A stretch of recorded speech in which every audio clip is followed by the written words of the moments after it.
But this being is actually an expression of the being of everything. There's one field of being. And this is, like, to use a very ancient metaphor, this is like a wave on an ocean of being. It's an individual expression. And that is not some far out mystical statement. It's the statement which is the heart of every form of modern science. I just think intuitively, everyone, the universe is a one. Hi everybody, welcome to Transformational Psychology. My name is Ryan Holsapple. Today we are going to be speaking with Tim Freke, who is a massively impactful spiritual teacher. He recently, in 2020, won Kindred Spirit Magazine's Writer of the Year award. It has also been ranked as one of the top 100 influential spiritual teachers by Watkins magazine. He's written 35 books, including bestsellers. He has been teaching and exploring spirituality through his cogent philosophical mind for many years. And today we're going to start with a guided meditation. Why are we starting with a guided meditation? Because I want to give you, the audience, the opportunity to listen to this podcast from a deeper place of connection so that you'll be more receptive to the ideas and also open you up to Tim's teachings and the power of meditation and how that might make an impact in your life if you're someone who's interested in it. If you're already a meditator, then great. It's just an opportunity to listen to a short 5-minute guided meditation at the beginning. Tim and I get into all sorts of different things philosophically in this conversation. We talk about what does it mean to be spiritual in the modern age and what are the new facets of spirituality that we're now learning. We talk about his emergent philosophy of the evolving nature of the universe, including the psyche. We talk about the current state of the world, which includes the pandemic, COVID-19, the civil unrest, the culture wars, and just the general suffering and struggle that is happening right now. And we also focus on the great things that are happening right now. We then get into some philosophical contexts where we're talking a little bit about determinism, free will, consciousness, reductionism, and how all these ideas have formed and how some of them make sense and are powerful and robust, and some of them really fall apart under scrutiny in Tim's estimation and as well as my own. I hope you really enjoy this discussion with Tim Freke, and we'll see you next time on Transformational Psychology with Ryan Holsapple. I created this podcast because I believe that human beings have the capacity to transform and live deeply meaningful lives. My podcast is based on 2 pillars, education and transformation. The educational branch allows us to explore the cutting-edge psychology of transformation and many important theoretical ideas. Monologues, interviews with experts, and transformational concepts are presented for the audience to engage with and reflect on. I also believe it is of the utmost importance that people have practical transformational tools for making real-life changes. So this podcast still provides applicable and digestible guidance to complement the theoretical component. It is my hope that this podcast offers education and transformational guidance to a world that is seeking meaning and connection.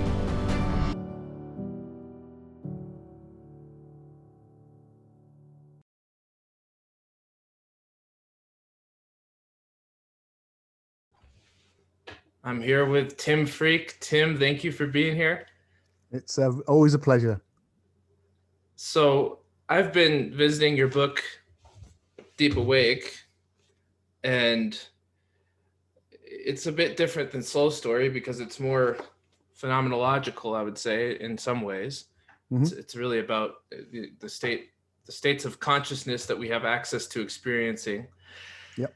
And I also attended a workshop of yours. I think it was in the late winter of 2018, if I'm not mistaken, here in Boulder, Colorado. And we experimented with these different states of consciousness. And I wonder if people would get something out of a little guided meditation to start our conversation today. And it's also a great way to sort of set the tone for the depth of being that I would love this conversation to have.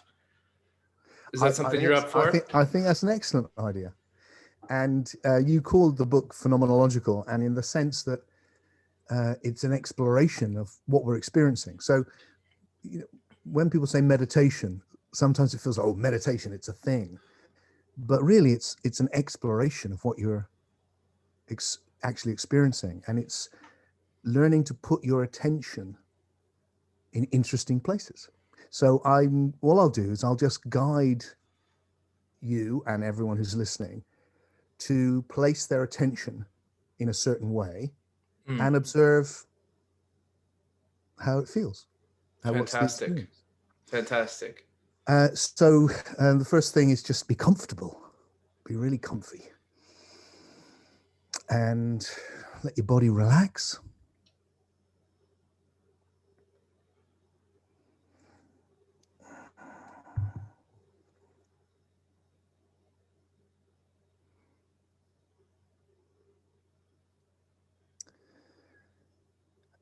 And I'd like to experiment just with the attention on the breath. Just as simple as that. So just take your attention and focus it right into the raw experience of breathing.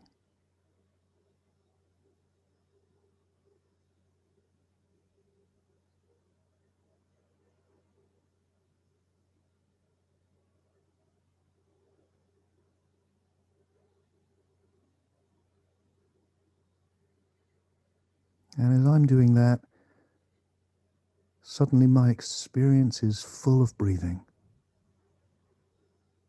It's at the forefront.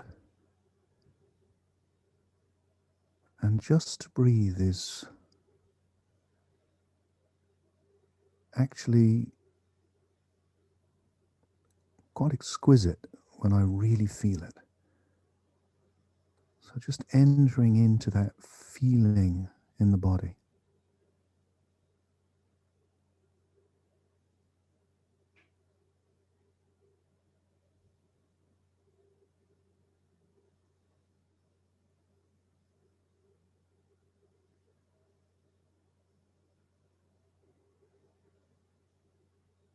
And if your attention wanders, don't worry about that. That happens. But see what happens if you just bring it back to the sensory pleasure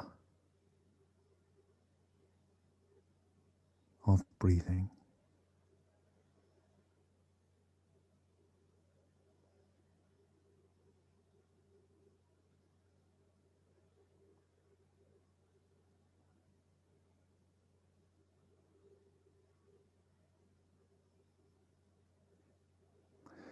Now, it's really nice to do that for a long time, but today let's not do that. Let's try something else as well, just as an experiment. See what happens if you now take your attention and place it on listening to whatever's in your environment.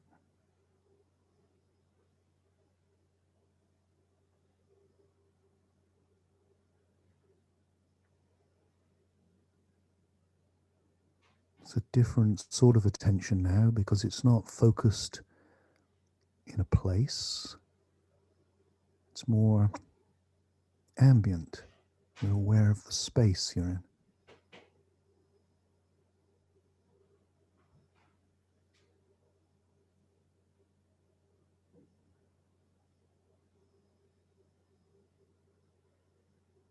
Really listening.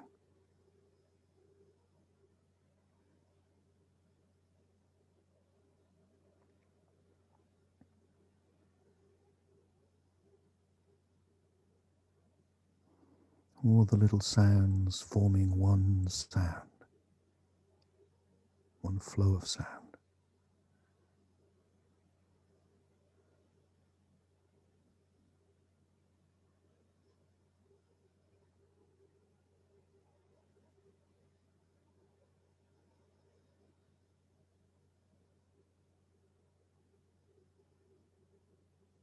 And then let's end with trying this. Take your attention and make it now completely diffuse. So we've gone for it being focused on the breath, and now just let it empty out into the totality of things. As if you're being conscious of the space within which everything exists. Very spacious.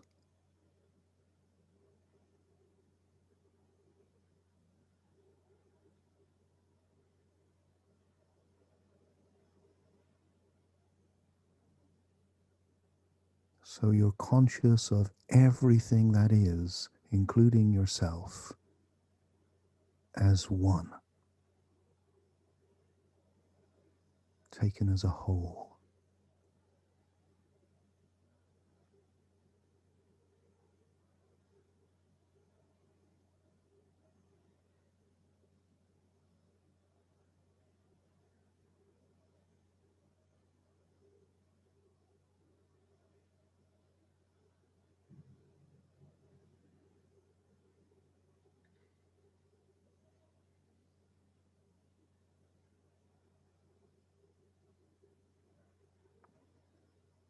And then from that sense of oneness, focus it once again on the body and the breath.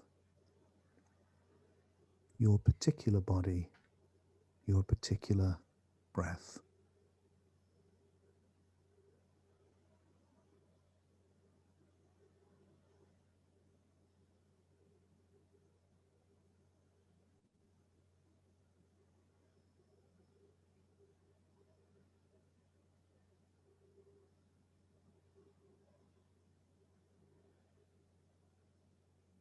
And then open your eyes. Thank you, Tim.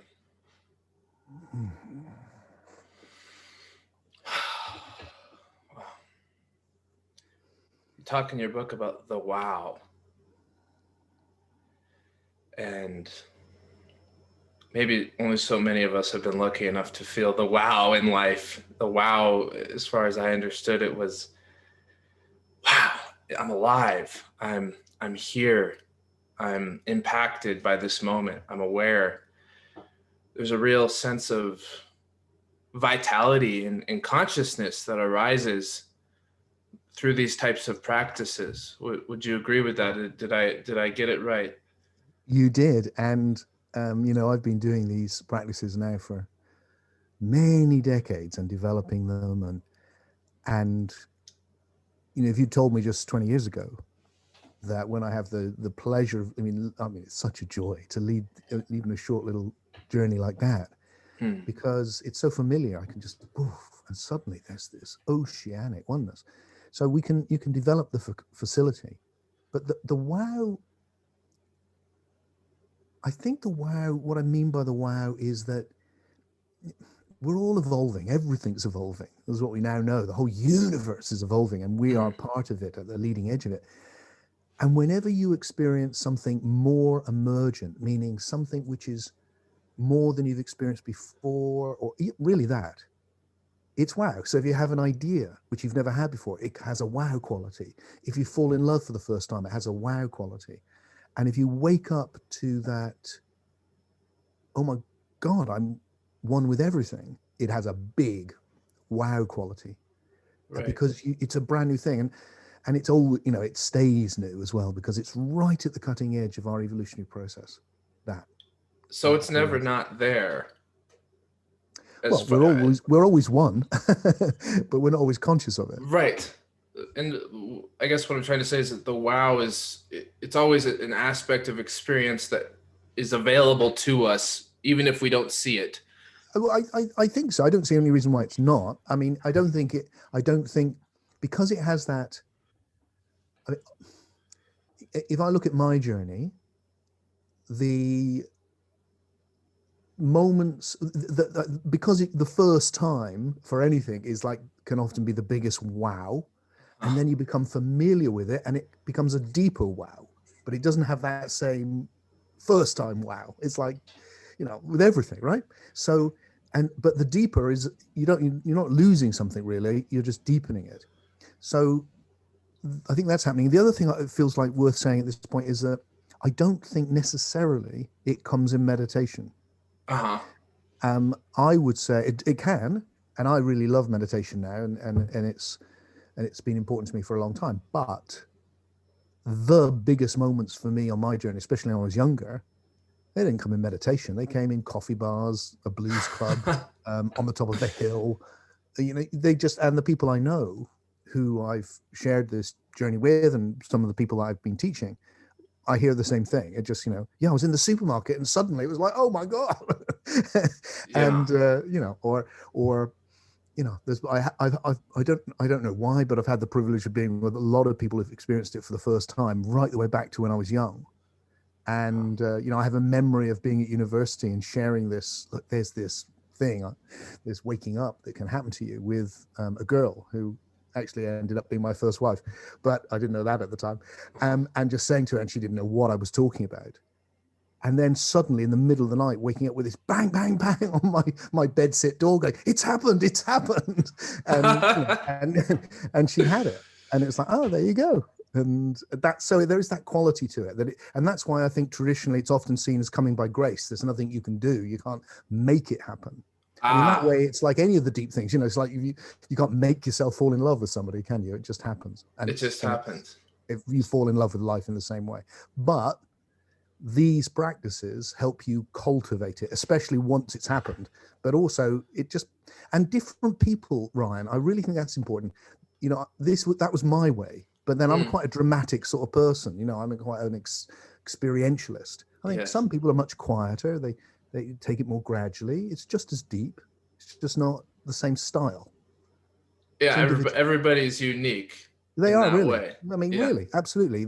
This is where a lot of spiritual traditions, I think, get it wrong. Is that what happens is that there's a particular person, they have a certain way of doing it, and then they teach it to people. And as long as they're teaching it to people like them, it probably works fine.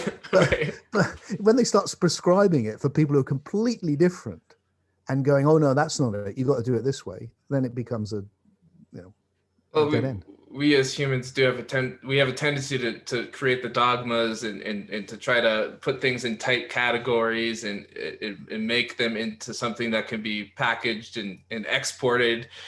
So there is that tendency to categorize things and to restrict them to a certain label, like this is what this is.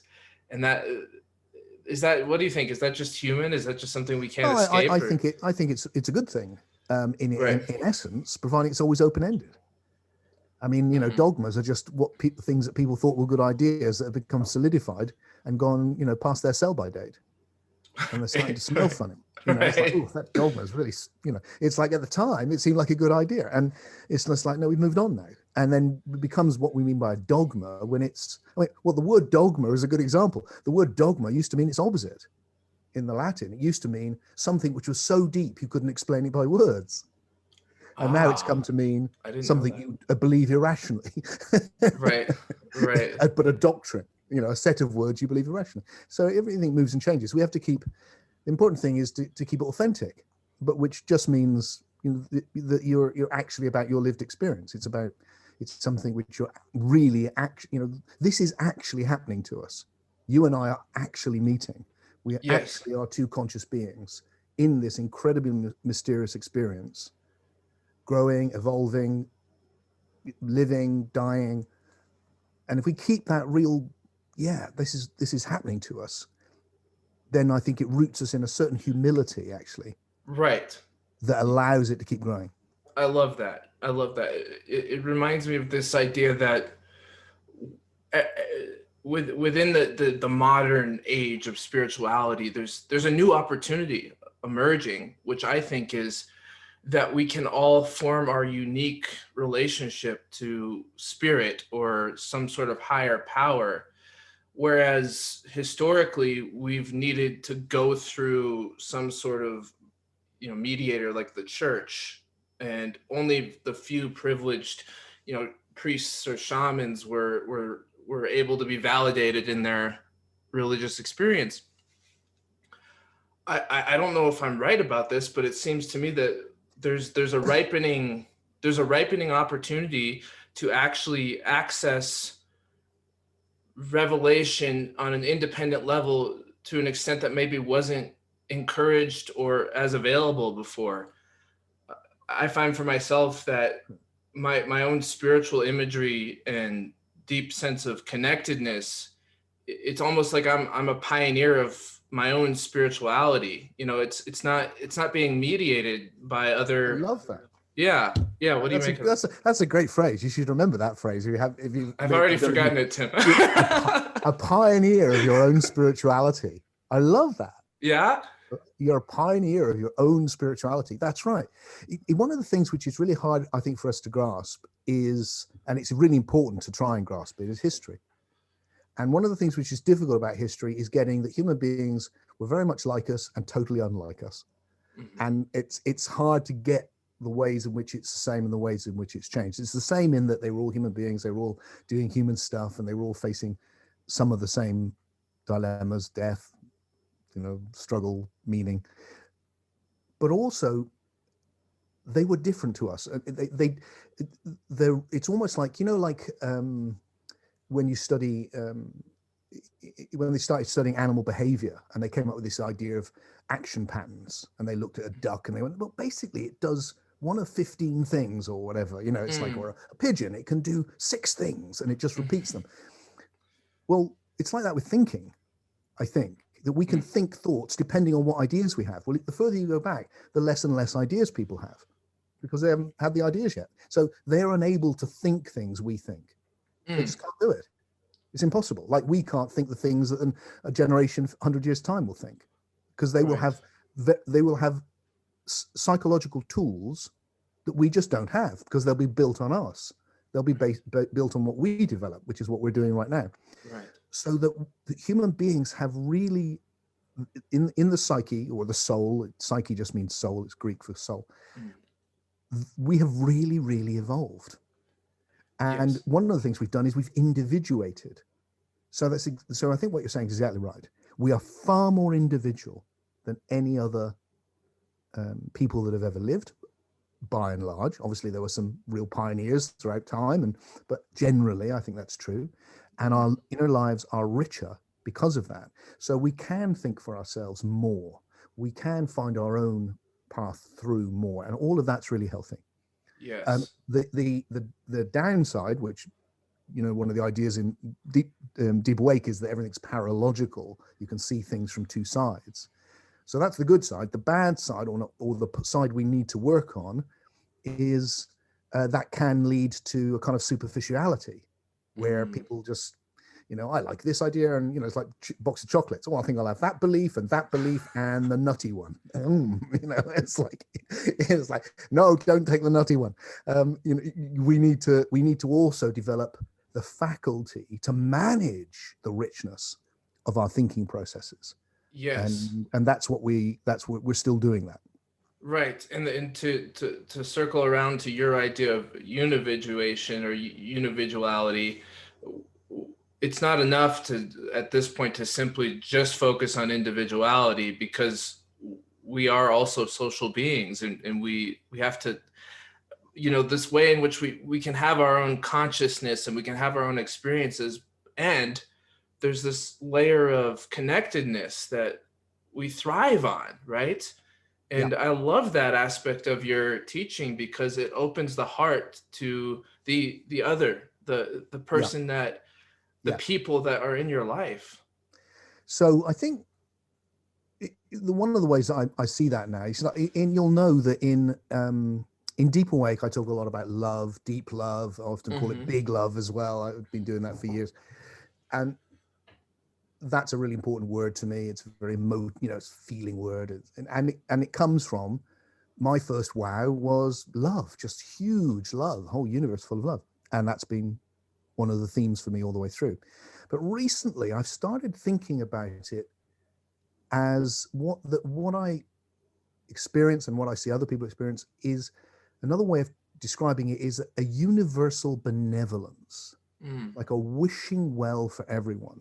And the reason I like that is it because the big love doesn't stay.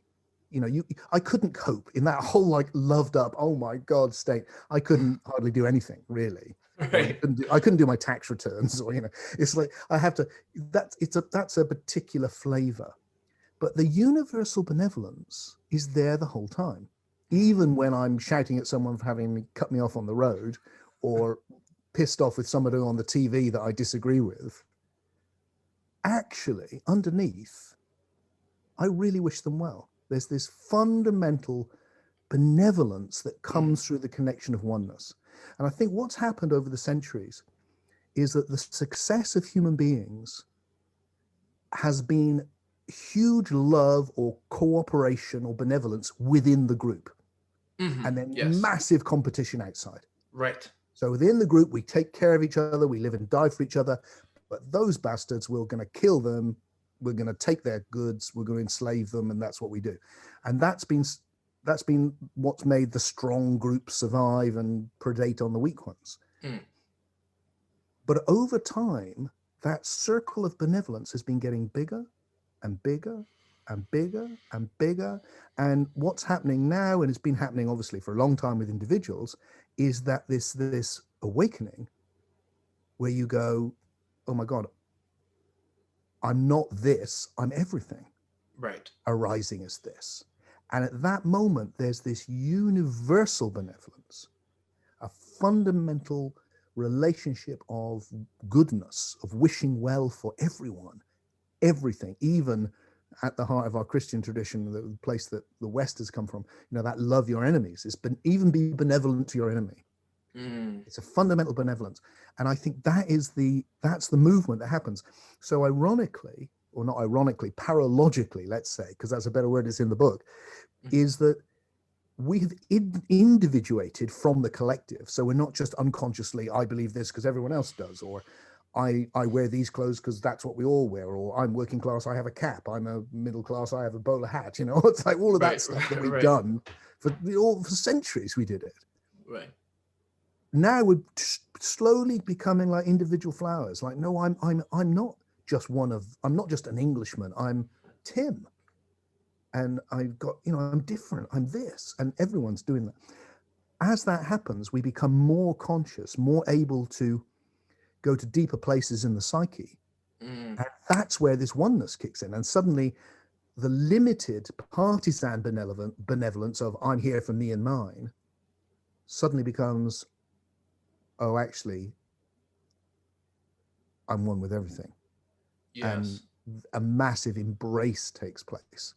And that's a transition, I think. That's the next step. And as you said, the name I've given for that is this isn't in Deep Awake, but it's not in anything, actually. I haven't written about it yet. But it's the movement from an individual to a unividual, where a unividual is defined as an individual conscious of unity, conscious of the one. Right. It feels to me like a consciousness of my interrelatedness to all things. There's this Native American idea to all my relations, right? I don't know, is it Lakota perhaps? Takawasi.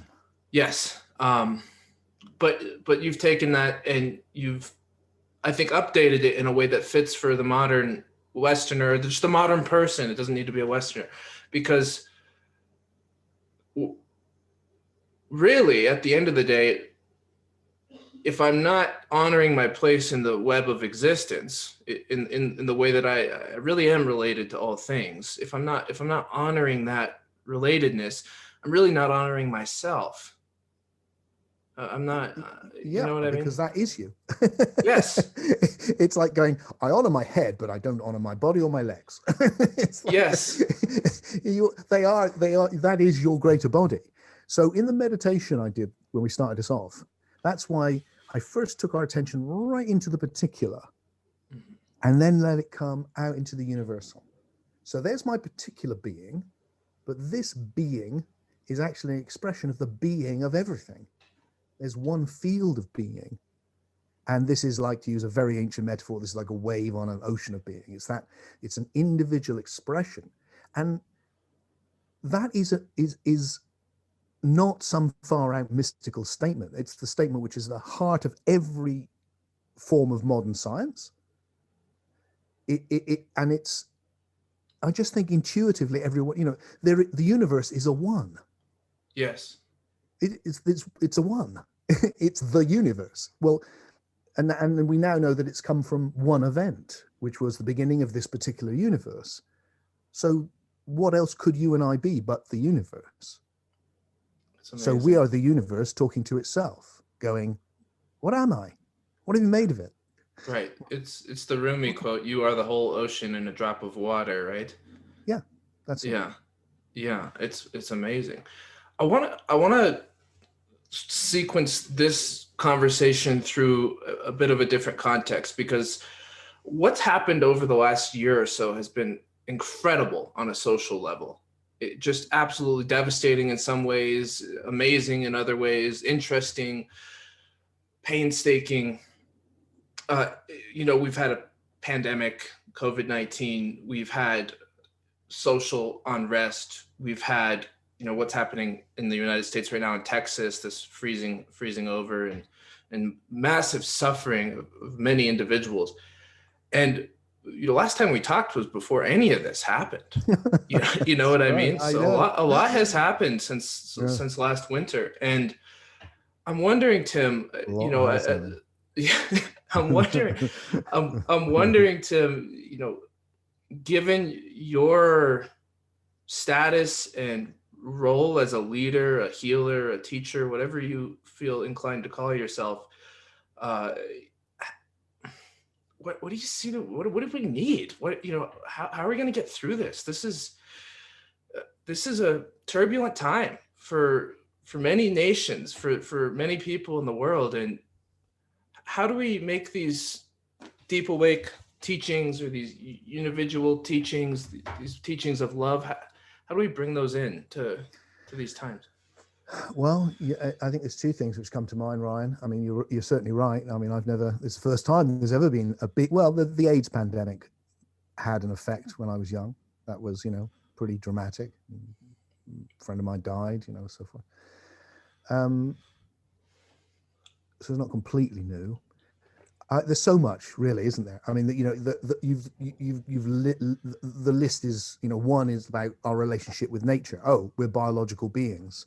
Well, that's a message we've been getting from lots of quarters, and suddenly it's come up real close. It's like, we really are biological beings, and biology is a much greater threat to us than weapons or people. We spend a fortune on weapons, but actually far more people always anyway will die from these things than from violence. Well, there's not much death from violence actually, really. And so it's kind of partly it's about perspective. I think despite everything, I've been amazed. I mean, I know it's different in America, but I've been astonished by the level of cooperation. That's been a real, that's the way we'll get through it. Just massive cooperation. Of course, it's still going to be, we still got struggles that haven't even started yet to do with the economy and all the rest of it. But that's a good thing. And I hope that it will encourage us to widen our circle of benevolence and come out of it in a new way. Now, at the same time, we're getting these kind of, the culture war thing, which is, it reminds me of a kind of, when I was working with religion 20 years ago and being critical of fundamentalism, I thought fundamentalism was actually pretty dead. And it did feel, I mean, don't want this to sound an unpleasant metaphor, but it did feel a bit like we're kicking a corpse here. It's over, but we're just kind of going, leave that behind and let's get into this new spirituality.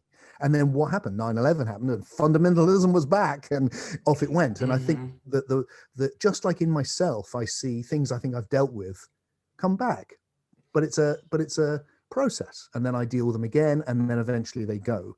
And so I think these conflicts around identity are holding us back from our unividuality. I see them arising both on what gets called the left and the right, both. Yes. And I think they're increasingly it's like, and the inability to see that is always a hallmark of people getting caught in their particular mindset. So there's a whole lot going on, but what can get us through? I just think, look, this is the process. It's always like this. And one of the things which I spend a lot of time trying to oppose is the idea that things are really bad right now, because they're really not. I mean, there are terrible things always. We're facing new crises, climate change, things we haven't faced before. They're very serious. We should act now. However, or as well, on most things which our ancestors struggled on, things have never been so good. There's never been so little violence. There's never been so little disease, despite the pandemic. We've coped with so much. There's poverty's going down. We've come a huge way. So when I hear, for instance, like say in the culture wars, where I'll hear someone saying, take something like racism, horrible, terrible, ugly thing. So we need to act always to move beyond it. But when I hear someone go, we've done this for decades and nothing's changed, and you go, everything's changed. What are you talking about? We live in a completely different world than we did when I was young. Utterly different, let alone 100 years, 200 years. It's utterly different. So part of what we've got to get is, don't get swept up in the particular drama of the day. Actually see that we're in a evolutionary process, which, as Martin Luther King said, tends towards justice, is tending towards the good. It's not like an arrow. It's not like it can go wrong, but there is a tendency towards evolution that's got us here. We need to harness that and just and go with that.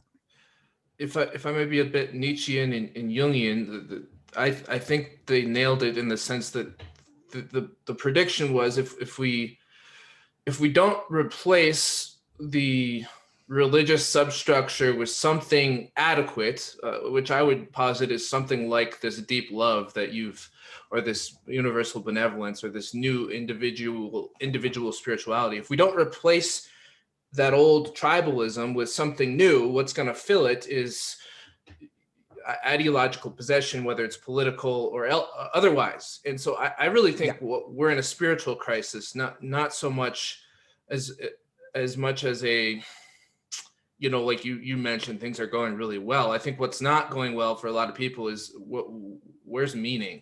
What does it mean to be alive? You're absolutely right. And of course, also, please don't let anyone listening to this, I know that individuals are also having a hard time right now. And I know there's always people who are having a hard time. But, I'm reminded of Charles Dickens, how many centuries ago, 2 centuries ago, with the beginning of Tale of Two Cities. It was the best of times. It was the worst of times. Right. And then he just lists it all. And it's like, and we're still in the best of times and the worst of times. We're always in that. Yeah. And for any one of us, it could turn into a nightmare tomorrow. Well, it could do now. I mean, I could suddenly grab my chest and nightmare begins. Ryan, I'm just, that could happen. Of course it could. I'm 62. Right. It could happen right now. So that can happen. So that's what we're in. We're in that dilemma. And then I think you're right. So things get better. And one of the things which has got better is that science has enabled you and I to have this conversation in different continents. Hurrah for that. Isn't that great?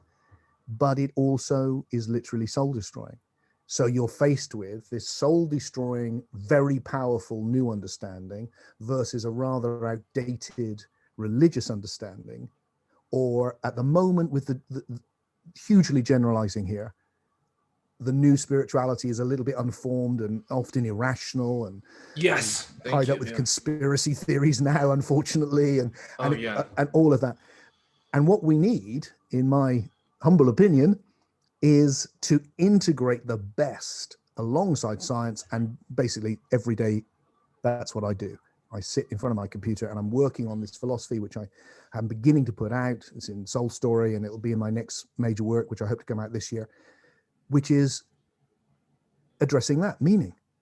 Because even if you put your head in the sand, sooner or later, life will come and pull your head out of the sand with disaster. And that's what Jung could see, I think. Jung was, his whole idea, look, if you don't change, you'll get hit by a bus. It's like, which he said to one of his patients. And what he's saying there is, look, sooner or later,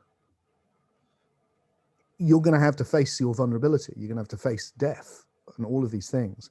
So that's where meaning is. And the thing which you said was I think it's so right, is that the need for meaning is so great that that's what fuels these ideological bubbles, because it's self-righteous. I know the truth and I'm fighting for the good. No, I know the truth and I'm fighting for the good. Right.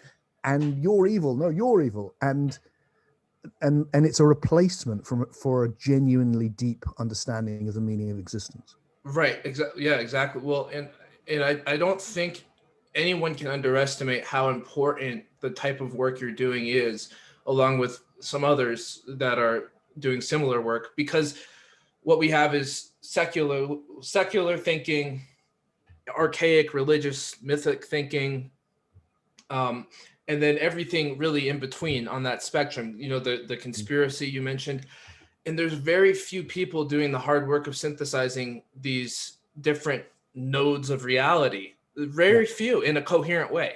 I think coherent is a very important word. There needs to be compatibility across multiple domains that can survive a formidable assault, intellectually, let's say. Oh, I love that. Oh God, that's twice you've done it now. Coherence amongst multiple domains that can withstand an assault, and that is precisely what I am attempting. So, if I go ahead with the project, it'll be about probably, I don't know, between 20 hours of audio, putting forward something which I hope can withstand intellectual assault. It is that robust and coherent. Yes. And the only way of doing that is I have to take it to bits every day and make sure it stands up. And so far it's doing really well. And I thought I was going to finish a year ago, and I'm still doing it because it's a lot. Like you said, it takes a lot. But that's my contribution. That's what I'm trying to do now. I've moved on from where I was in Deep Awake, which was very much like, I just need to give people this experience. That's what I can contribute. I'm still doing that, but less focus on that. Now it feels like, oh no, we need meaning. We need a coherent story which points to that experience and its significance. Right. And that's what and it has to be scientifically valid as well as spiritually robust. Beautifully said. So can you tell us just a little more about what you're working on and kind of the direction you see it headed in over the next couple of years? So the fundamental idea which has grabbed me, Ryan, is it's in Soul Story, and we've talked about it a bit before, but I've really pushed it further and further. So as a curious human being, I've just always been like, what is this? In fact, I have my series, What is Life, where I just get together with other interesting thinkers and go, what have you made of it so far? And what is this? And see what they say. And so this is my response to that. And the idea that I'm trying to make work, and I think so far is working, is, well, I experience this as a process of becoming. It's constantly changing, and everything that happens is based on what happened before. But it's something new. So it's always realizing a new potential based on what's happened before. Is that what existence is? Is existence the realization of new potentials in ever more emergent ways based on what's happened before? And that's what's been going on in our universe for 14 billion years, which means that everything that has a quality has evolved and emerged in this one process. So it's about going, anything which is real, from a quark to God, if it is real, has evolved and has arisen in this process that we're experiencing right now, which we personally think in this universe is 14 billion years old, but this universe probably came from another one. And what that gives is the foundational narrative structure upon which you can hang everything. So if you want to understand physics, there it is at the beginning, or biology, there it is in the middle, or spirituality and the psyche, there it is at the end, just in terms of when it emerged. And I think we can end up saying an awful lot about spirituality as something which is emerged in this evolutionary process, rather than having to get pulled into mythical ideas of other realms that we've fallen from and all this stuff, which was how human beings understood it a long time ago. So it's you can look at the evolution of the psyche and of spirituality, and you can see that people had new experiences for the first time. There was a time when no one had experienced that deep awake state. Mm-hmm. I don't know when that was, but certainly you can see that in the Axle age, 2,500 years ago, there are numbers of people who clearly have. Right. So that's kind of new. And they experienced this state, and like me, in their own culture, but they all thought about it in different ways, depending on whether they were Chinese or from Egypt or whatever they were. And then they thought about it with the tools they had. So it was mythic because that's the tools they had. Yes. And saw it as, oh, there's a fundamental reality that we've fallen into this from, and we're trapped and we need to escape. But now we can turn all of that around. And now we can go, no, we haven't fallen from anywhere. We are emerging into something greater. The universe is flowering. It's not fallen. It's a much more positive message. And I think it has a lot more possibilities. Yeah. I mean, it's literally open-ended. It's going, Where it's are we really, going? I've no idea where it's going. It doesn't know where it's going. We are it, not knowing where it's going. Right. And we are it going, like I said, I mean this literally. You and I are expressions of and embedded within the oneness of the universe as a relatively autonomous individual, relatively, but ultimately not, looking at itself. So one of the key ideas for me now was such a little jump, but it goes, look, the universe isn't one. It isn't one. The people, the non-dualists and all those people that are going, it's just one, they're wrong. Mm. The universe is the one in relationship to itself. And it's that relationship which is everything. Yeah. On a physical level, time is relationship, space is relationship, energy is relationship. Everything that is relationship. And here it is right now. What exists for me is the relationship between Tim and the universe. Same with you. Right. So that we are the universe in relationship to itself, and we are the universe asking these questions. The universe has got to started off as hydrogen, and it's ended up 14 billion years later having a conversation about what it is. Right. That's pretty amazing, isn't it? That is amazing. It reminds me, I was doing some reflecting a couple of years ago, and this insight hit me like a ton of bricks. And it was that the nature of the universe is conversation. And it didn't mean the spoken word literally. It meant the exchange of energy between one or more parts, to two or more parts. Okay, that's it. And it was really impactful because then I took that and then I realized, well, what is conversation? It's a relationship.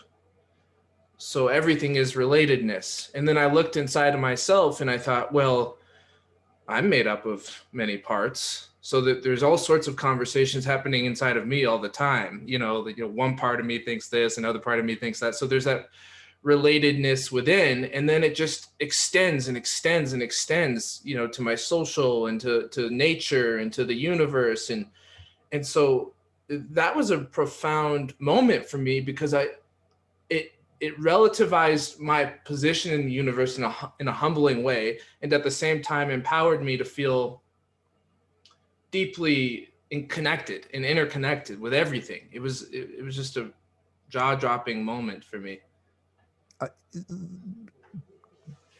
Very profound.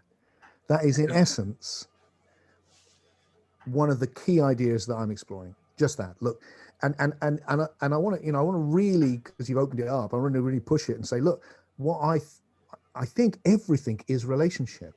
Mm-hmm. There is no objective world. There's no subjective either. There's only subjects and objects in relationship. So everything has evolved as, let's call it, information systems. Well, you could call them intelligence systems because they're like little systems that intelligently read, whether it's an atom or a mouse or you or me. It's a system which has some sort of relative autonomy, which is in relationship with the rest of the informational ecology that it exists within, depending on its level of emergence. We're talking physics, biology, psyche, but it's the same principle. So everything is in relationship and exists only in relationship. It doesn't possibly exist on its own. And it is being read and it is reading. And the reading is the thing which exists. So, William James had this insight, which is kind of similar to something I put in Soul Story, but obviously had a long time before me, which is going, look, what really exists is experience. And that's actually, if you look, it's like, oh yeah, what exists is experience. But he said it's not subjective, but it's not objective either. And I think I'm saying something very similar. It's like where every relative individual meets the universal, there's that relationship, ever changing. For us, that's experience. If you go down deeply enough, there's something from which experience has arisen, which you may not want to call experience or put inverted commas around, which is being had by an atom with another atom, or hydrogen with oxygen to form water. There's a relationship. Yeah. And everything is, so there's John Vervaeke. I love him. Yeah, me too. I had a great conversation with him recently, really enjoyed it. And he came up with this word transjective. I think he says transjective actually, but I kind of put an S in there for some reason, which is like the meeting of object and subject. So everything is transjective. Everything. Nothing's ever a subject and an object. It's like there's never just you, is there? There's always you in the universe. Right.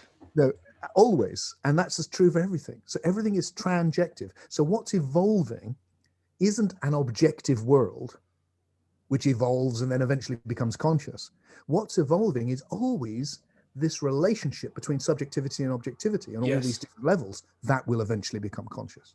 Wow. It's got a bit of a Heideggerian flavor to it, because there's this sense that everything is kind of an extension of your phenomenological field of being from that perspective of the quote unquote limited subject. But at the same time, everything I perceive, every way in which I act in my environment, it's the separation is not as distinct as we Yes, and it's pushing. It's like going, look, take anything, take my cup here, my cup of tea. It's this is not an integrated system in itself. It's an artifact, but if I maybe think of the plant behind me or something, might be an easier thing to grasp. It's like that plant is whatever it is, depending on what it's in relationship to. So for me, it's green because I have eyes. Right. If I didn't have eyes, it would not be green. Right. That wouldn't exist. That wouldn't mean anything. And before eyes evolved, no plants were green. Right. Because there were no eyes. That's right. The relationship between the plant. But the plant is in relationship to itself. It's in relationship with the air. It's in relationship with the insects. It's in relationship with the earth. And all of those things are perceiving the plant in a different way to me. But that plant, as this, is in relationship to me. Yeah. So, what's happening in the room when you leave it is not the room that you were in, isn't there? That's crazy to think about, when you walk in the room. Right. Now, it's not some magical thing of you've created it. Right. It's just that what exists is always the relationship. So for the room to be the way you perceive it, you need to be there. Or even to be remotely like it, you need another human being to be there. Right. Because otherwise it will be like it is for the flies or the air or the room, all the elements that make it up, or the plant, because it's always the relationship. And it hasn't appeared from nowhere. It's just, that potential is there, but it's not being realized because it's not in relationship. Right. I'm not well read on Immanuel Kant by any means, but I do really love what he said about you can't know the thing itself in itself. Like whatever the object is, you're not perceiving it as it actually objectively is, if there is such a thing. You're perceiving it in a hyper-specific way, and now that's the difference. Yeah, that's the difference, Ryan. I'm saying, Kant, I'm no expert on Kant either. I haven't read him for 40 years. But my memory of that whole thing is that he's very much a person of his time. And what you get in science is you get this rather, I think eventually an ugly idea, which is the world you're perceiving, that's not really the world. Right, it discounts it. Yeah, because really the world is the lowest common denominator. Really, the world is just atoms. To begin with, that's what they thought. It's like, so really the world is atoms, and this world, so you get John Locke talks about the primary and secondary qualities. So the primary qualities are the ones it has in itself, and those you can measure with physics. And then the secondary colors, like the green, that's arising because I'm looking at it. Right. What I'm saying is there are no primary and secondary qualities. All qualities arise in relationship. It has no qualities in itself Beautifully whatsoever. said.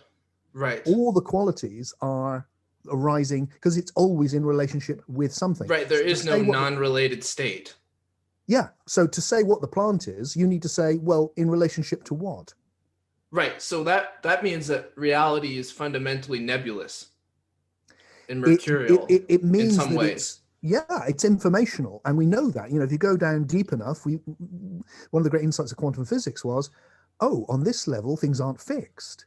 Things are probability waves. Well, that means two things. One is they're not deterministic. And two is they're not things, they're waves. And let's put in a third, they're mathematical. Right. So, okay. So that has become this. Now, if you're a reductionist, which I think is a completely woo-woo science idea, right, then you go, that's what's real. And we're not really real. This is just those probability waves doing their thing. And we imagine that we're having a conversation. I think that's nonsense. I think the whole thing is real. It's developed to such a sophisticated level of relationship now that we're connecting as two psyches or two souls through it. But on the basic level, it's still probability waves. Yeah. But the whole thing is also now this. I love that. And you get away from that. You get away from that idea, which is very prevalent in science and spirituality, which is in some way you're creating this world. It's not really there. So in spirituality, it's just appearances in your consciousness. Or in science, it's just qualia. It's not really there. It's just qualia. Whereas what I'm saying is, no, I'm looking at you in the real world. It's kind of common sense. Right. This is me in relationship with the chair. That's actually there. That's what it's like when I relate to the chair. Yeah, absolutely. And I think you nailed it with the Kantian critique, because there is a way in which when you read that, it's condescending to things as they appear to the human psyche. As if that reality doesn't matter, or isn't totally. And that's not the case. But I love just to talk about Heidegger a little more, I love what he did, because he came along, and my limited interpretation of what he was saying was like, no, it's not just appearances. It's appearances. It's important. It's your experience. That this is the ontology of human existence. It's being in the world, being with the world. And so I feel like there's a way in which that can be turned on its head, where it's like, as to borrow from your language, that it's an emergent reality all on its own, and it stands as its own piece of existence. It's not, you can't reduce it to its parts. It's irreducible. It is the most, we're experiencing the most emergent level as far as we know. I mean, there may be there's ones we don't experience, but so this is not less real. And that, to come back to the beginning of our conversation, where we talked about the wow, and I said, look, it's when you experience something for the first time. What I'm saying there is, when you experience something more emergent than you've ever experienced before on any level, it's wow. So when you experience a state of your psyche that reveals the oneness of everything, it doesn't feel, you could look at that. And I do this. I try and question myself. I do question myself very deeply, and it is quite sometimes a bit disturbing. But I have to look at myself and go, okay, so when I woke up when I was 12, could it have been, am I a mild manic depressive? And when I'm manic, I think the world's all one and full of love. Why not? People do. So, that could, but the thing which is marked about it, which makes me not go down that road, is that these healthy, deep experiences have a sense of greater reality, not less. Yeah. That, you feel like, oh no, this is more real. Now, what does that mean, more real? Well, it doesn't mean anything. But what people are trying to say is it's more emergent. This is another level of reality I haven't experienced before. Wow. And that's why they're such important experiences, and why collectively, if we move into them, that will be the solution to all of those problems that you listed. We need to move into these deeper states, and we are. It's happening. Right. It could take a long time. I don't expect to see it. You may not see it, but it will happen. Yeah, I think. Yeah, I know I'll never hear you say that the psyche is just an epiphenomenon of the brain or the cellular processes. One of the things I've learned from you is that it, it's the emergent level that we experience in the mind, in the psyche, it has its own juice. It has its own life force. It's Reality. reality. Yeah. That's also in your TED Talk that's on YouTube. I wonder if you could add to that at all, just to help the listeners understand what you mean exactly by that. That we've established obviously that it's its own emergent reality. We're experiencing it, but you use this language of the soul. Can you tease that apart? I know I didn't tee it up for you very well, but No, you did. I'm still, I can't, my language changes because I'm constantly looking for the best way to express ideas. But certainly when I was writing my book, which I chose to call Soul Story, and what I've done since then is I tend to often conflate the two words, psyche and soul, together. And I do that deliberately. I think you can divide them if you want to, but I think it's also good to see that what do people mean? What do people mean by these words? The word psyche or psyche is an ancient Greek word, and it's referring to something I think really obvious, which is you are always experiencing a sensory world and a non-sensory imaginal world. Every human being does. Actually, the sensory world does go in dreams, and you only have the imaginal world. But you've always got that, always, which is why you soon develop the idea, I think, that that's what I must be really, because I'm always that, whereas this comes and goes. And that's one of the great spiritual insights. So all of these words, it's like when I was in Venice, my wife Debbie took us for our honeymoon before the pandemic. We went off to honeymoon, that'd be nice at this time. Our anniversary, 20th anniversary to Venice. And I was at the Leonardo Da Vinci Museum looking at some of his manuscripts. And what was fascinating is he used the word spiritual, or the equivalent word, and material. And what he meant was these two realms. That's what he meant. He just meant there's a material world of the senses and there's a spiritual world of the psyche or of the soul. That's it. You live in two worlds. There is the whole doctrine of spirituality in essence. You live in two worlds. You are the relationship between those. And then the old tradition is you really belong in the non-material and you've fallen into the material. And the new thing that I think will arrive at is, no, it's more positive than that. It's the other way around. It grows out of the material into the immaterial. Right. And the problem with science at the moment is it's got these, I think of it as three woo-woo dogmas: determinism, reductionism, and physicalism, which all fit together. And they're all nothing to do with actual science. They're philosophies that science is associated with. That none of the theories rely on them. They're just extra ideas. And they're wrong. And really, in my humble opinion, they're silly. They just don't work. And because of that, the new dogma is soulless and meaningless because it reduces everything to the lesser levels. Whereas the whole thing we're getting is emergence, which is it's reaching up into ever greater levels. And once we get that, then we can see that spirituality is an exploration in a very deep way of the non-material level of reality, which is evolved from the material level. Yes, I love that. And I appreciate how you distinguish the scientific method from the philosophies surrounding it, because I think that's important, right? It's not that the method by which we come to scientific conclusions is woo-woo. It's that this idea around it, that a physicalism is a word that you used, where everything experienced in consciousness is just some sort of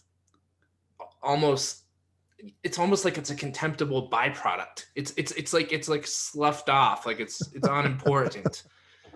I love that.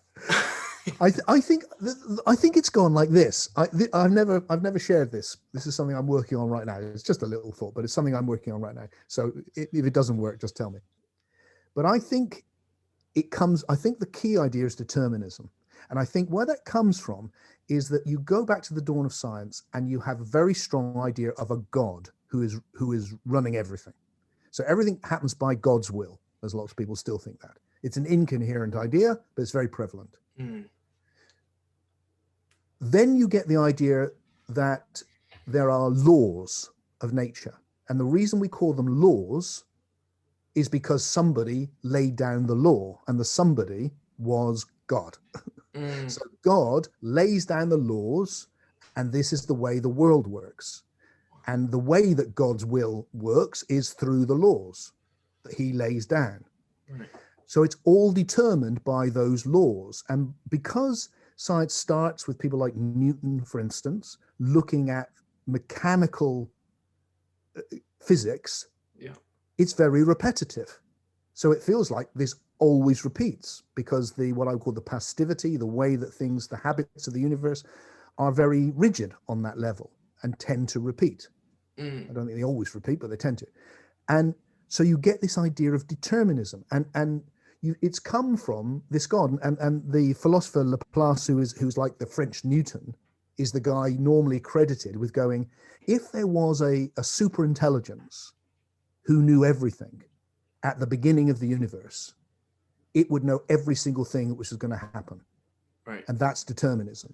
Right. So you've got this idea that there's, and the super intelligence is obviously God. So God knows everything that's ever going to happen because he's the guy who goes, okay, I've got all the billiard balls together and I've got the rules they're going to obey, go. And the billiard balls hit each other in mechanical ways.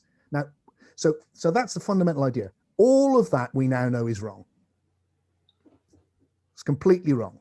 We found underneath that, it's just not like that. Right. But what we just talked about it with quantum physics, for example. There's other things as well. I think even the idea, laws is a bad analogy in my view, etc. But from that determinism comes also then reductionism, which goes, well, if it's these simple laws just governing everything, that's what's real. This is all epiphenomena. Everything is an epiphenomena, just obeying those simple billiard ball rules. Right. So now all of this richness of life and feelings, and that's all actually billiard balls, obeying God's rules. Right. The laws. Right. So what comes with that is then reductionism, which leads to, well, it used to be materialism, which is, well, what's the simplest thing? Well, matter, the billiard balls. So that's what really exists. So now you've got the three woo-woo dogmas. Everything is fixed. There's no freedom. There's no creativity. It's just obeying rigid laws. We reduce it to the simplest thing, which is the laws and the things they organize. And what they organize is matter. Now, matter's dissolved in our hands. We now go, oh, hang on a second, it's not there. It's turned into quantum possibilities. That's all dissolved. And so people call it physicalism now, or other scientism, or various other phrases. But fundamentally, those are the things. And and they're all wrong. They're just wrong. Right. I agree with you completely. When I work with clients, I often harp about the importance of choice. We talk a lot about choice. We all experience that we make choices. Yeah. All of us. And I think sometimes the determinist will straw man choice and we'll use the least important examples of the choices we make. Like, did we choose to pick up our right hand or our left hand when we were prompted in a specific study? I mean, that's such an arbitrary example of choice. I mean, what about the relationships we choose? What about the attitudinal positions that we pick up and we carry throughout our day? What about the choice to pursue a goal? There's so many choices that we make, and that's not to say that our will is absolutely unrestricted to the extent that we aren't impacted by our instincts. For example, we can't just totally transcend every bodily restriction through this idea of free will. But to me, what free will means is that within I don't even like the word confines, within the unique delimited sphere of my being, I have a sense of autonomy and soulful directedness that I can implement with the complexity, not against it. Yes. Look, there's two things really, which is why, the first thing is, one of the things that comes with reductionism is the idea that everything's happening from the bottom upwards. Right. But things don't just happen from the bottom upwards. Things happen from the top downwards. The flow of interaction is happening throughout. So things change by being in part of a greater context. And then, like right now, oxygen is in my body is just being oxygen. But my body is moving it about for its own purposes in the blood. And it's doing all of that for its own purposes. And the oxygens know nothing about it. It's just being oxygen. So the lower levels it's not all the lower levels. There's a top-down influence as well. And the top-down influence here is of the psyche. So the psyche is a very emergent level. And I'm intending to convey these ideas to you. And then my mouth, I don't even know how it does it, makes these complex movements very quickly and it throws air out. And the next thing you know, I've sent you symbolic messages and you've read them and we're able to share these immaterial things called ideas. And now you have a piece of information which you didn't have before. It exists. It has its own nature. You can pass it on to somebody else, but it's nowhere in the material world. For a while, it was represented as movements in the air, but now it's something in the psyche. Right. And the idea that all of it gets reduced is crazy. Yes. It's the opposite of this emergent vision, which is the one reality is constantly becoming richer. Yeah. And it's all real. Oh, that's beautifully said. I want to talk about Sam Harris for a minute because I like Sam Harris a lot. Me too. I'm on day 20 of his waking up meditation course, which has been just exquisite, lovely. Wow. The funny thing is that the more I do his meditation app, the more choices I feel I have every day, which is ironic, right? Because he's a bit of a determinist. He is, and he almost makes a phenomenological backwards argument, which is to say, we experience that we have choices, but really on this objective level over here, they don't exist. And I can't ever quite figure out exactly what he's trying to get at, because first of all, what is the value in this objective layer of reality that you never experience? I understand that as a philosopher, there's an interest in just talking about what reality is. I get that. And at the same time, I struggle with the idea that that's somehow disconnected from our day-to-day lives. And to me, any philosophy that doesn't incorporate phenomenology is somewhat incomplete. So that's one.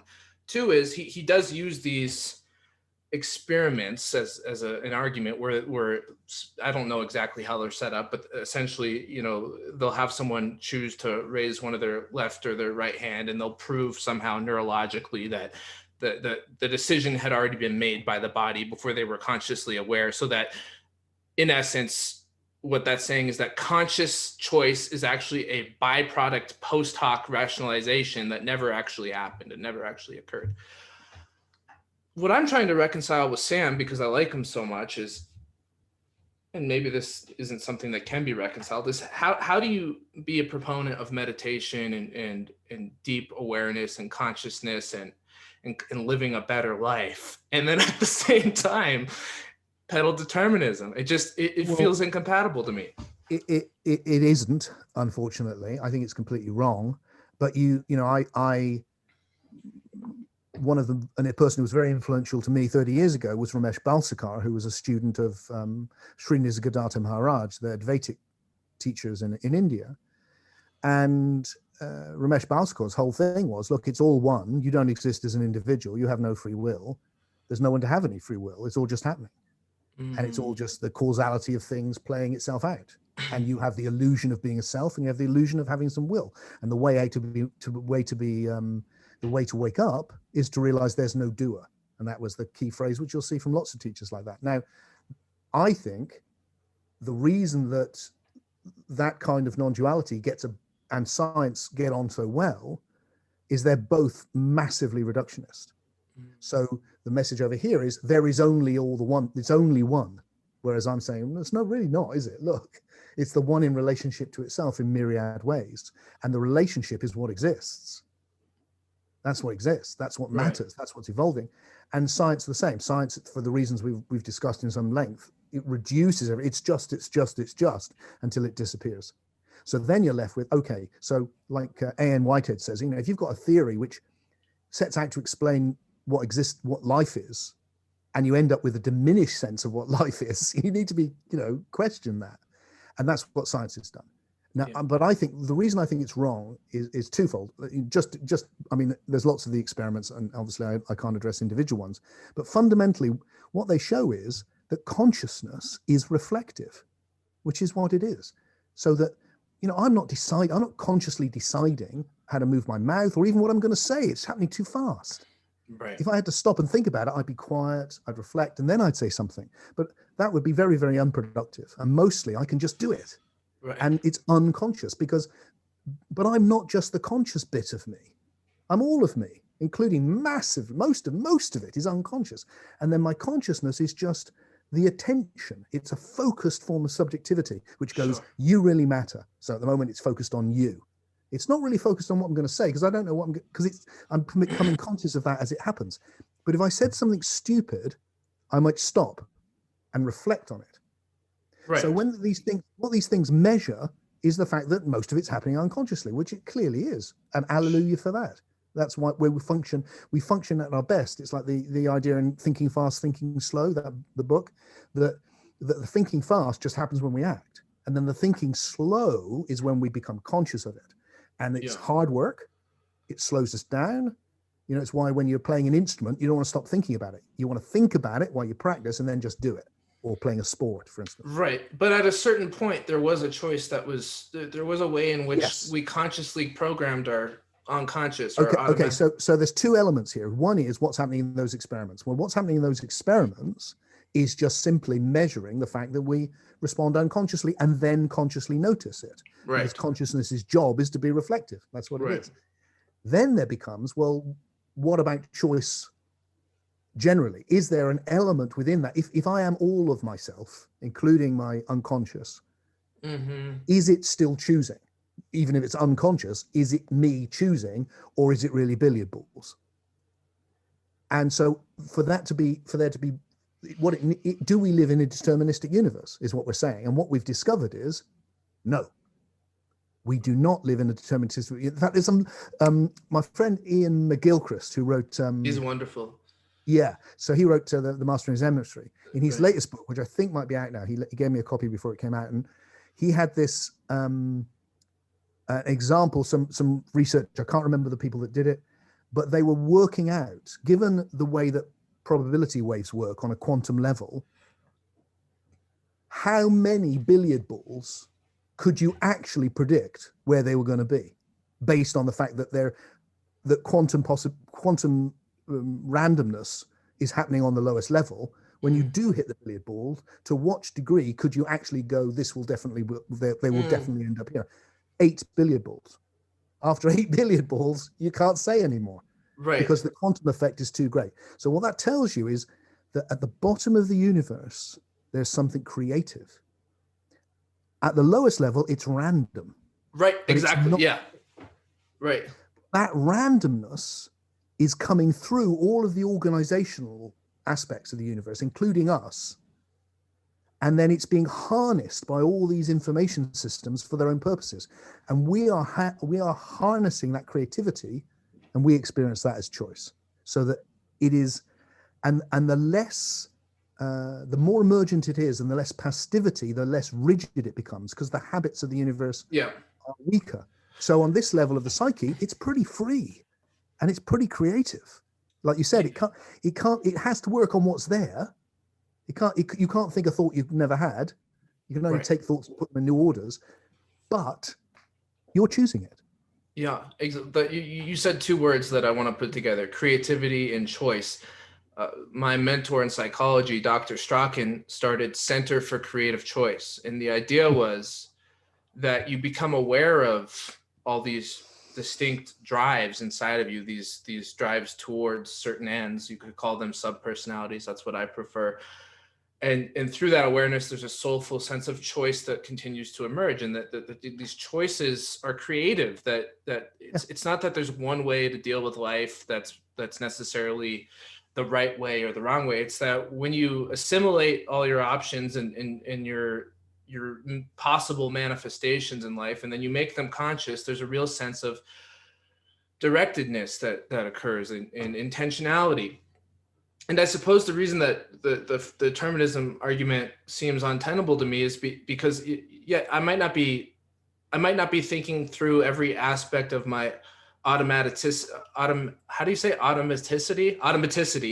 but there are ways in which choice emerges for me on the most important levels in my life. And it's not going to be, whether or not I raise my left or right hand, or every word that comes out of my mouth in this moment. But when it comes to the overall thrust of my being in the world, there is a sense of personal responsibility and choice that feels so real. It is so important.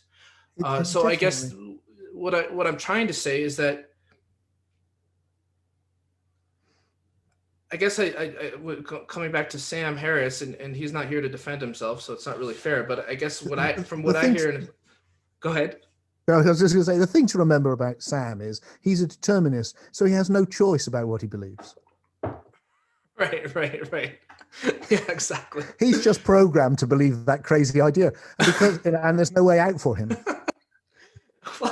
Well, I suppose what I'm trying to say is that it doesn't seem to me to be giving the idea of choice its full due. It doesn't seem to be. I'm with you, Ryan. Choice is the cutting edge of this, and it's something which has been evolving. And once you have the imagination, what is that? Right. It's the ability to frame possibilities imaginatively. It could be this, it could be that. Yeah. And that's developed from a very useful tool, whether you're hunting or being hunted. So right. It's gone that way, it's gone that, and that ability to reflect slows you down. Yeah. But it allows you to try out something before you do it, and then choose the one you want to do. Yeah. So and then we have evolved that, and now we're choosing what we believe, and it's like structure upon structure. It is the creativity of the universe at its most emergent. It's the thing, and that sense we have that we matter as individuals, yes. And the reductionists that try to destroy our individuality, whether they're spiritual or physicalists, they're wrong. Right. The universe has developed as individuals, and what marks us out more than anything is our individual creative choices. Yes. That's it. I love that. And we need to choose more and more and more so that we can reflect on all sorts. And what we're doing now is reflecting on ideas. And then you and I and anyone listening to this can choose which one they want to develop, or which one they go with for now, or which one resonates for them with their other ideas for now. And this is the leading edge of the universe evolving. This is not some epiphenomena. Right. This is it. Yeah. Thank you, Tim. Do you got time for one more question? Yeah, sure. So this one's really interesting to me. I think we kind of bumped into this last year, and I've thought about it a lot. Consciousness, we have the subjective experience of I, and then we have all those things which are traditionally referred to as unconscious. I like the word automatic too, because it leaves some open possibilities. The question I have is it possible that what we refer to traditionally as unconscious has a consciousness all of its own, and that we just don't know it because it's not the experience of I in this subjective moment? Is it possible that the consciousness is more sort of polytheistic and less monocentric than we thought? I mean, I asked you this last year, but I didn't do a very good job articulating it, and I don't know the answer. I'm just wondering, is it possible? My own response would be, for myself would be, don't associate the I with consciousness. It's everything. I'm not the conscious bit, and I'm not the conscious. It's like, I'm only the tip of the iceberg, nothing to do with the rest of it. It's right. Like, no, I'm the whole iceberg, and I've evolved and I am the universe with all of this past behind me, rising up into something which can focus in some places. But most of what's going on in my body, for sure, and in my psyche, I can focus there a bit. And if you go into it, you can start seeing how it's structured, and there's it's structured by all the ideas of the past, what Jung called the archetypes. Yeah. Simple experiences. So that I'd see it just as very rich. It's like, well, I'm all of that. I'm everything. Right. So don't focus on this limited idea of I-ness. So if you're saying, if it's like you're only the only choices you make are the ones you reflect on, then that's not many choices. But the whole point is you're making every choice. But sometimes you need to stop and reflect on those choices and do them better. And then that's where by thinking, by calming down, by meditation, by therapy, by all sorts, you can learn to reflect on yourself and make areas where you're making you're choosing things unconsciously in a bad way. Mostly you do it in a good way. But where it's not working out, you make it conscious, and then you can change it, because you change it by reflection. Otherwise it just repeats, doesn't it? Yeah. One of the things that Fritz Perls, who's the founder of Gestalt therapy, not Gestalt psychology, Gestalt therapy, is if you don't have awareness, you don't have choice. Yeah. Or, I liked that. Well, I thought that was interesting. It's true. It all depends how you define the words. If you mean a conscious decision, that's true. Right. But actually, Ryan is going to be making lots and lots of choices because of who Ryan is, which is everything that makes Ryan, all the things, all the parents, your experiences, everything. So that you don't have to, when you see someone fall down on the street, you don't have to go, oh, what shall I do? You just help them. Right. Because that's who you are. Someone else might go, I could take their wallet, because that's who they are. That's a very good point. It's just that you're making those choices. So if the whole universe, if we get rid of that idea of laws and replace it by Charles Sanders Peirce's idea of the habits of nature. Right. I love that. Or I quite like now just calling them the algorithms of nature. Like it's an intelligence system which has learned how to do things. It's like a learning. It's like we've created machines that can go out and learn. Well, the whole thing is doing that. It's been right from the beginning. It's been learning how to be a universe, and now it's us, and it's learning how to be the universe on this sort of level. And the difference is, until there is reflection, the universe can't change its own habits. That's brilliant. But now it can. That's brilliant. And it has to adapt to those habits. So if you want to be creative, like for instance, if you want to, at a certain point, human beings went, wouldn't it be great if we could fly? And to actually be able to do it, it had to accommodate the habits of physics. But it worked out a way to do that. If we do this, this, and this, we can accommodate the habits of physics and still fly. And then we do it with ourselves. It's like, I'm still going to be Tim. There's some things will change, some things won't. But I can work around it, and I can change the habit of being Tim. That's wonderful. I can change my passivity, and therefore I can evolve. That's so brilliant. Well, I think that's a good place to end it. I don't think we could end it on much of a stronger note. Thank you so much, Tim. That was a pleasure and an honor to be able to speak with you for this time. And for me also, Ryan, I love talking with you. It's beautiful. And I'm touched. I love what you're doing. It's great. Oh, thanks, Tim. All right. Well, we'll have to do it again sometime. Yeah. All right. Go well, my friend. All right. Big love. Big love.